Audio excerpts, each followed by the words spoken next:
Before we get to the movie, I have a comment from a viewer here, Chris Peterson. They have Packers fans in Japan? They do, and I made a whole documentary about it. You did. It was just in the Wisconsin Film Festival this past weekend. How did the debut go? I don't want to oversell it, but it was one of the best nights of my life. That's great. It was incredible to work on this thing for so long, and there were like 700 people there. And they were laughing at the funny parts, and they were gasping at the surprising parts. It was amazing. I remember hearing about this from you like a year ago, and you were like, I'm working on this documentary, and I don't know. Yeah, I didn't know. Like, it was all like, I have no idea if this is going to turn out good. I don't know if anyone's going to care. And, well, at least those 700 people seem to care. So that's sure. Good. Yeah. Do you and the filmmaker have plans to go to Sundance or to South by Southwest or something like that? We're sending it around to all the festivals, seeing what we can get into. After this whole festival thing, we might just see if we can get distribution somehow or distribute it myself. It will live online somewhere at some point. I'm sorry I couldn't make it to the screening, but I'd love to see it sometime. Well, yeah, I could probably send it to you. Oh, cool. I've got a bunch of movies that I've never seen before. None of you know what they are. Every episode I'm going to spring one on you. It might be good, it might be bad. We'll watch it on the old leather couch and then talk about it. Welcome to the basement. Everyone's talking about AI these days. It's a big technological bugbear that's looming over us. What's it going to do? What's it going to become? But you know what, Craig? AI is nothing new. AI was around way back in 1995, the year of Virtuosity. Oh! Released in 1995, Virtuosity stars Kelly Lynch, a 10-year-old Kaylee Cuoco, making her big screen debut, and Oscar winners Denzel Washington, Russell Crowe, and Louise Fletcher. Also former porn star Tracy Lords. Washington and Crowe would go on to play foes once again in 2007's American Gangster, and they would each go on to star in different Gladiator movies. You and I have never starred in a Gladiator movie. Not yet! Oh! Spring is here, even though it might not feel like it outside, and that means that summer is just around the corner. So you need to get up from that computer, get out of that office, get away from that AI, stop messing around with ChatGPT. You know you do it. Get outside, Go into the yard, and enjoy some sun and fun with your family. This gift will help. Oh my goodness. Oh! A slingshot! Well, it's a water ball sling shooter. Yeah. Can I shoot it? Can I shoot it right now? I'm not sure how it works. It looks like a slingshot. How is water involved? I assume you have to dip it in water and then just it's like a giant spitball. Okay. Where should I shoot it? I don't want to hit the camera. Don't shoot it at the camera. Above the camera. I don't trust it. I'm gonna go this way. All right. Can I do that? All right. Hey, that's pretty good. That thing really flies. Yeah. Thank you. This is incredible. I love slingshots. So come with us into a virtual world of ones and zeros and big, big stars as we enjoy the film Virtuosity. I'm very excited. Now, this is already the most virtuositous film I have ever seen. Already! Two cops in funny clothes step out of a train. They're looking for someone. They search through the crowd. It becomes clear right away that they're in a computer simulation. They go to a sushi restaurant. Pretty soon they're embroiled in a sushi shop shootout with Sid, who is a vicious criminal. Yeah! Bullets fly. Game over. A man is electrocuted. And the two men are yanked out of the simulation. They were playing a game the whole time. It's virtual. Parker Barnes and his friend Donovan are shaking and gyrating in their game machines. Donovan dies. The organization is called LETAC, and they find out new ways to get into the minds of criminals. And they've created the ultimate criminal, Sid, which stands for... I don't remember what, but it's here, right here. Whatever this is. He's a virtual person, basically like a murdery Max Headroom. Parker Barnes is one of the men who was in the simulation, and he is a prisoner. He volunteers for this to get time off of his sentence. Talk about meth as a killer. Automatic rifle, shotgun, handgun, blunt objects, his hands, his feet, his teeth. Electrocution wasn't an available option. I love when Denzel makes a list. He's a top-notch list maker. You see, he went to jail for killing a man named Matthew Grimes, who killed his family and took his arm. That's right, Parker has a metal robot arm. It's a typical prison scene. Prisoners in their cells just like jumping up and down and yelling. Yeah, it must be exhausting. They have all these pamphlets. They always have pamphlets that they can just throw out of their cells. Where does all the paper come from? Read my manifesto! The director of the project, Daniel Lindemeyer, is talking to Sid. Killing for real? It was a real rush. Oh my God. And he wants more. Meanwhile, Parker talks to a criminal psychologist named Madison Connor. She thinks that she can get Parker out of jail. Mind if I take notes? No. Hey, he's taking notes like we are. Kind of feels like we're in a movie. Ah! Wow, there's cameras right there. Ah! You can infer what? That I was angry, that I'm violent. You can infer that I was angry about not making my junior high school baseball team. List. Do you cover all your computer equipment in plastic when you are done with it? I do not. I cover it in kisses. That's why I cover mine in plastic. In case you come over. The top brass tell Lindemeyer that they want him to terminate Sid, but he doesn't want to do that. So he's talking to this guy named Clyde, who's a horny little twerp. And there's another simulant Sexy time virtual lady Sheila, who Clyde talks to and gets off with. Sheila 3.2 is collecting information from 136 different aspects of your physiology, your heart rate, pupil dilation, any degree of detectable tumescence. Oh, yeah. Detectable tumescence was the reason I got kicked out of the Olive Garden. But Clyde, he knows that there's a way to make Sheila into a synthetic android. Clyde shows Daryl his snake. Not what you're thinking, not that snake. He shows him an actual snake. I named him Snakey. I'm very unimaginative. But it's not an actual snake. It is a synthetic snake. Millions of nanomachines suspended in colloidal solution, absorbing the glass molecules and using them to generate the snake. Lindemeyer tricks him. He puts Sid's little life gem, for lack of a better term, into Sheila's cartridge. Hot Pocket's done. This Hot Pocket absorbs the nano glass from the polymer of the juice. Clyde accidentally makes Sid instead of Sheila. Uh-oh! He immediately kills Clyde. A good year. A good year. That was like a Jim Carrey line. He can regenerate himself with glass. And he's off on a rampage. All the people in charge are like, uh-oh, we gotta do something about this. Parker is granted a full pardon so that he can go off and track Sid down and terminate him. I'd like to go with him. I don't need a babysitter, Billy. Now, if she gets run over, hit by a car, struck by lightning, gets shot, whatever, it ain't my problem. Another list! I pulled all of the personnel files on Daryl Lindemeyer.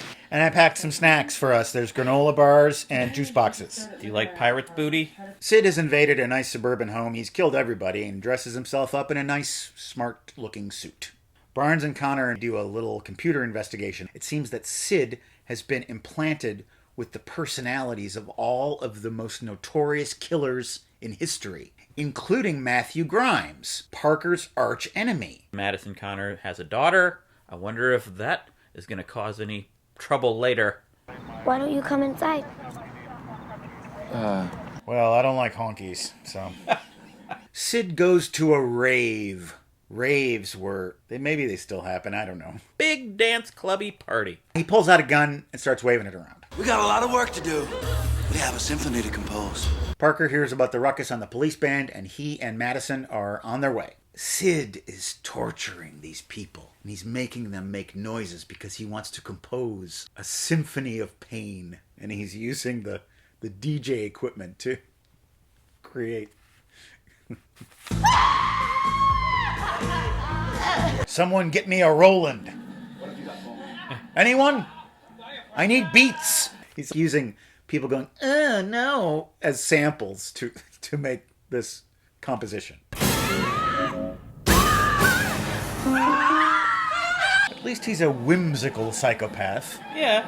He's trying to have fun. One consents a final movement. A bowel movement. Barnes shows up. He shoots Sid with all of the bullets he can muster. And Sid just pops up and runs off. He steals a police car.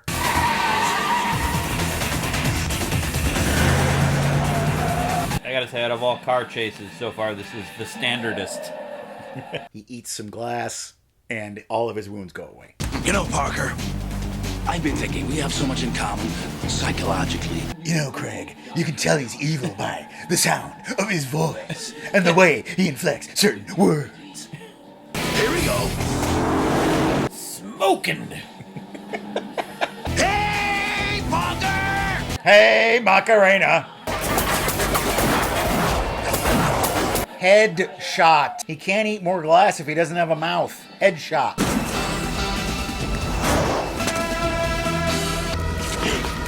Shucks. There's a big fight going on at the fight stadium.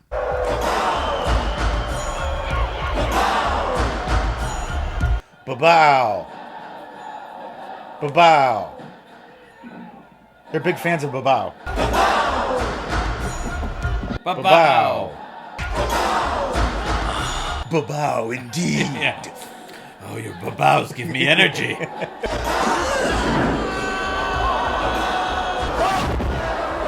Now I am Babow. Let me show you something. Running, shooting, chasing. Chases him to a train station. Where Sid holds a lady in front of him, challenges Parker to shoot through her, just like he did the sous chef at the beginning of the movie, which I didn't mention, but I'm sure Matt mentioned it, so it's okay. No. But now this isn't a simulation. This is real life. He can't shoot that hostage. Parker shoots the hostage. Sid laughs and escapes. Lahu Zahur. They're going to take him back to prison because he shot that lady. Or did he? Madison examines the body. The bullet exited the woman's chest. That means she was shot from the back. Parker couldn't have killed her. He's going back to jail anyway. Hey, buddy. Alrighty then. He gives him the keys to the handcuffs and frees him because he wants to play more. He wants to be chased by his rival. It's no fun with anybody else. It's got to be Parker Barnes. The best we can do is try to contain him. Best we could do. Suddenly I got this voice. So Parker is on the run from the law. He visits the grave of his family. Just let me pee on this grave real quick. He sees Madison there, and they chat. Sid breaks into the TV studio. He takes over. Death TV. How did he just create those graphics by going... Because he's computer. He is computer, yes. Yes. He's going to show the viewers real live killings on the TV. He has Madison's daughter. Oh! No! Didn't see that coming. Flashback to me seeing that coming. Madison Connor has a daughter. I wonder if that is going to cause any trouble later. So now Madison is frantic. Parker!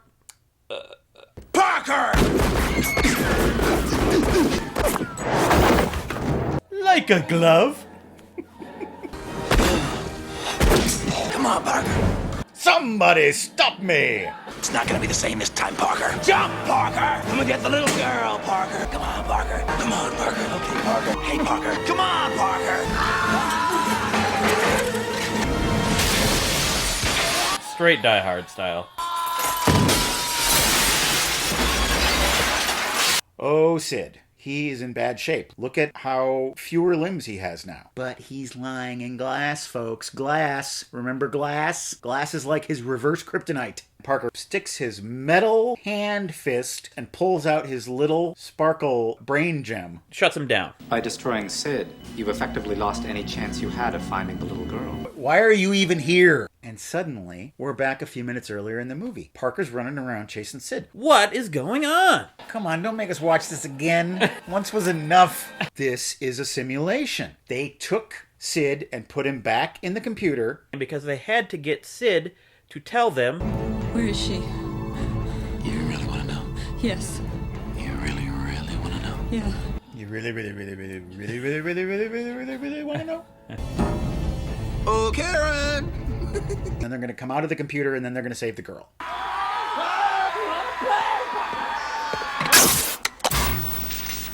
Babow, bitch. They go to the big reservoir. They go to the metal...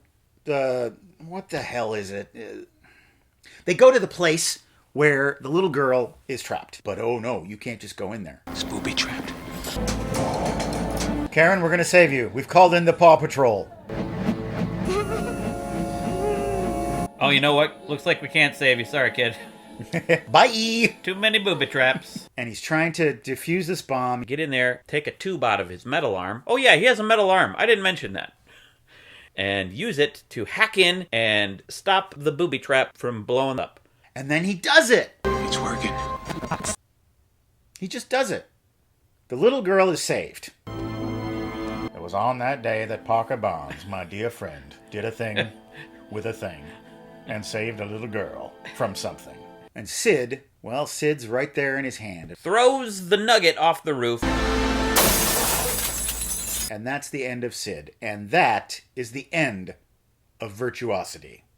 Well, we have watched Virtuosity, and all I have to say is ba-bow, ba-bow, ba-bow. Actually, I have quite a lot to say about this little experience. Sure. Did this take place in the future? Because as far as I know, we do not have that kind of advanced robotic arm technology. It didn't seem like there was much futuristic other than virtual reality stuff. Maybe they didn't want the period of history to have any significance. It was timeless. Yeah, right. One of the main conceits of 90s movies about technology is that technology is magic. It can do anything because you don't understand it. That's right. Because it's so new and it's getting newer and newer all the time. It leads to some pretty dopey plot developments and some pretty dopey movies, and I think this movie is the worst offender of them all. It could be the worst. The laziness of the world that they've created is jaw-dropping. It wasn't fun. Shouldn't sci-fi like this be fun? Murdered family, murdered lady on the train. You as the audience were meant to feel the desperation of the situation. Like, this guy's unstoppable. Mm-hmm. He's boundlessly evil. Oh, yeah. He's got it in for this poor guy who he basically is already victimized via the other person who shares his personality. It's supposed to suck you in by giving you a palpable sense that all is almost lost. Mm-hmm. But it doesn't, because it's a silly, dumb movie. Yeah. A lot of times, regardless of the subject matter of the movie, you want it to have a little bit of humor. Yeah. Some moments of lightness. Our breather in this was him going to the grave of his dead family. I think they tried to make Russell Crowe's character funny sometimes. You caught on to it early, his resemblance to a Jim Carrey character. Yeah. Once you said that, I couldn't get it out of my mind. I'm wondering if an original concept of this was he was supposed to be more like The Mask, or they wanted Jim Carrey to play the role or something. I guess this came out around the same time as The Mask. Russell Crowe was adopting that kind of manic persona a little bit. But it doesn't work. No, it doesn't. Comes off as, I want this to stop. Like, he's making those really dramatic speeches. It's just like, oh, God, will you please give it a rest? The character of Daryl Lindeberg, what the hell was the deal with that guy? What were his motivations? Was he crazy like Sid? Did Sid get into his mind and warp it? I don't know, because at first it didn't seem like he was like that, was he? I have no idea. He seems like a corporate weasel. But he deliberately makes it so Sid goes off into the world to cause mayhem, and then he sits in his hotel room and watches it on TV, and he's like, yes!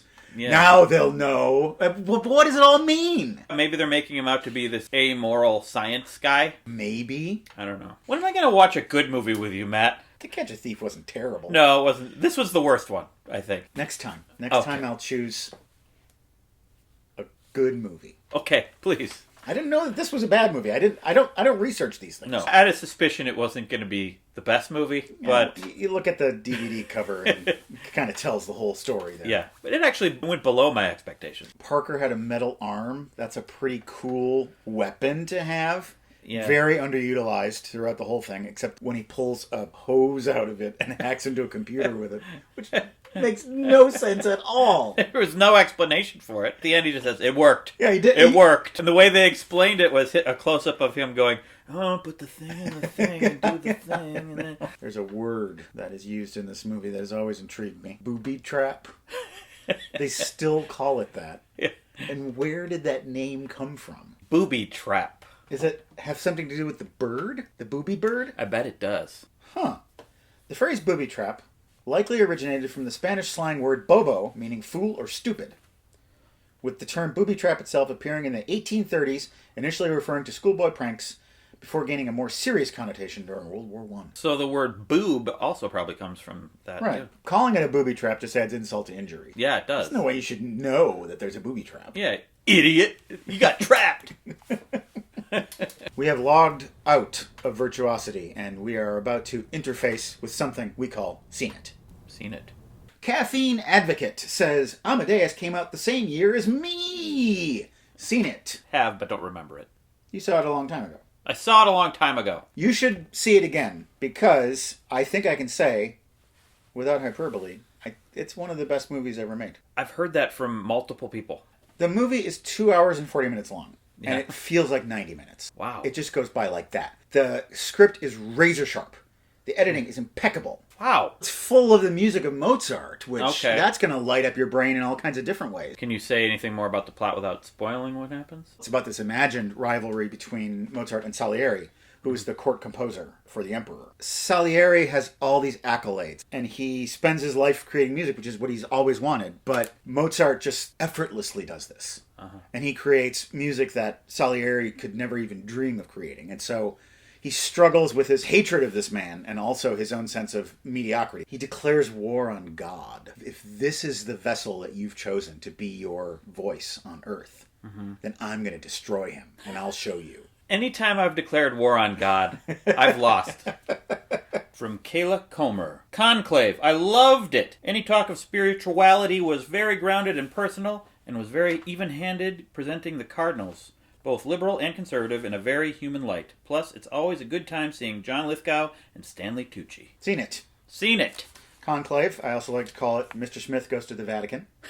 Yeah. Or 10 Little Cardinals. It's interesting to have this kind of papal mystery. Yeah. And it really unfolds itself as a mystery. The ending is weird. It's supposed to be like a gotcha ending. Yeah. And it just comes off as a little, I don't know what. It comes across as a little preachy, maybe? Yeah. A little too convenient. The statement it's trying to make overpowers the actual plot. Also, when the fellow shows up, Yeah. you say, well, he's definitely going to be Pope. Yeah. There's no other reason for him to show up like this. Yeah. If not at the end of the movie, he's the one who becomes Pope. Sure, yeah. Sorry for that spoiler, but Conclave has been out for quite a while. Michael Deniscu 9964. Hey, guys. Hey, Michael. Hey. Have you guys seen Bill Forsyth's Local Hero? Such a great, heartwarming, yet painfully melancholic picture. Seen it? Seen it! I loved it. I think you said it's one of your favorite movies? I did. I'm rarely even a rewatcher of movies, actually, and I rewatched this not that long ago. Huh. I wish I could share the world's enthusiasm for this movie, but alas, I do not. I really, really, really didn't like it. Yeah. The things that were supposed to work for me didn't work. Yeah. The charmingness of that village, I didn't find it charming in the same way of like a Waking Ned Divine or something like Sure. that. I don't know that Peter Riegert is cut out to be a leading man. He makes such minimalist choices, which I appreciate, but the character just didn't resonate with me. There was the one scene. There's a scene in the bar where he's talking to the guy and he's like, can we just switch? Like, you can go back to New York. You can have my fancy penthouse and my Mercedes, and I'll just stay here in 10 Bar. Mm-hmm. And he makes this heartfelt plea for this impossible thing. Yeah. That was a really good scene, but the rest of the movie surrounding that, it just didn't do it for me. It did lots of weird, unfunny jokes. I watched it a long time ago, like 20 years ago. I think if I saw it as a much younger man, it probably would have affected me differently. Yeah. The charm of the town really works on me. You know, the very simple moral tale of people over money, you know? All that stuff with his therapist. Like, I hated that. Every time that guy would show up, he'd go, "Nah," and That was pretty dumb. Burt Lancaster would be like, hey, you, I told you to get out of here. Don't you come around here anymore. And then it just happens over and over again. I think What did I tell you? You get out of here. When I was younger, I think I liked that more. Yeah. Dylan Bowman 11 says, please tell me you guys have seen Ed Wood. I have seen it, yes. Tim Burton's second best movie. Seen it. What do you say is his best? Pee-wee. Pee-wee. Okay. It's a really good biopic. It, plays quite fast and loose with the Ed Wood mythology. What I remember most is the constant enthusiasm he had for filmmaking that just resonated with me. Movies about quote-unquote bad filmmakers are really inspirational. American movie also. Yeah. It just makes you look at everything you do and think, you can do it. If this guy can do it, you can do it, whatever you're trying to do. And it's also just infectious to see that someone so passionate about something. And so not brought down by defeat. The best quote in the whole movie is when he's on the phone. What'd you think of the picture? Worst picture you ever saw. Well, my next one will be better. Yeah. That's a great attitude to have exactly. when doing any artistic endeavor. Go to our website, a virtual computer space, where you can see all of our episodes. It's called WelcomeToTheBasementShow.com. The entire back catalog is there, and there are PayPal donation buttons that you can click on to make a one-time or rolling monthly donation to support our show. People do this, and their support and their patronage is very much appreciated. And as far as I know, they are not creating a murderous criminal within their website. We had a very generous one-time donor named William who says, "Thumb kiss to y'all. Been loving the show for many years, and I would like everyone watching to know that this is your sign to donate as well." Well, thank you, William, for advocating for your pals in the basement. Good old Craig will be back next week for unboxing. We have 2 big packages to open and other surprises for you, and you should join us then. And right now, you should take a look at this. 1, 2, 3. So they all just stood and just waited to be shot when he started shooting? Oh no! He's shooting! Don't shoot him! Maybe he won't shoot me. Oh, he shot me. Come on, Parker.